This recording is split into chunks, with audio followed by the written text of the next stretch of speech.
সকালে সচিবালয়ে স্বরাষ্ট্র মন্ত্রণালয়ের সভাকক্ষে স্বরাষ্ট্র উপদেষ্টার সভাপতিত্বে অনুষ্ঠিত হয় আইনশৃঙ্খলা সংক্রান্ত কোর কমিটির বৈঠক। বৈঠক শেষে স্বরাষ্ট্র উপদেষ্টা জানান, কারাগারে যাবজ্জীবন সাজার মেয়াদ কমিয়ে আনার সিদ্ধান্ত নিয়েছে সরকার। যারা আছে বন্দী আছে, অনেক বয়স হয়ে গেছে, তারা ধরেন বিভিন্ন রোগ এসে মানে আক্রান্ত, এবং তাদের ঔষধের ব্যাপারে একটা বাজেটেরও বেশি দরকার হয়।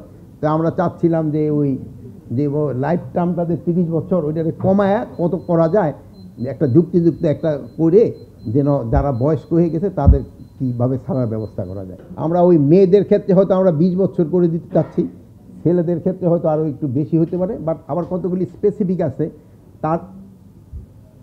তার বয়সটা কত ওটাও দেখতে হবে। পুরস্কার ঘোষণার মধ্য দিয়ে প্রতিদিনই লুট হওয়া অস্ত্র উদ্ধার হচ্ছে জানিয়ে তিনি বলেন, জাতীয় নির্বাচনকে কেন্দ্র করে যথেষ্ট প্রস্তুতি রয়েছে আইন শৃঙ্খলা রক্ষাকারী বাহিনীর। আইন শৃঙ্খলা বাহিনীর যে যতটুকু দায়িত্ব ছিল আমরা মনে হয় এটা শতভাগ সম্পন্ন করতে পেরেছি।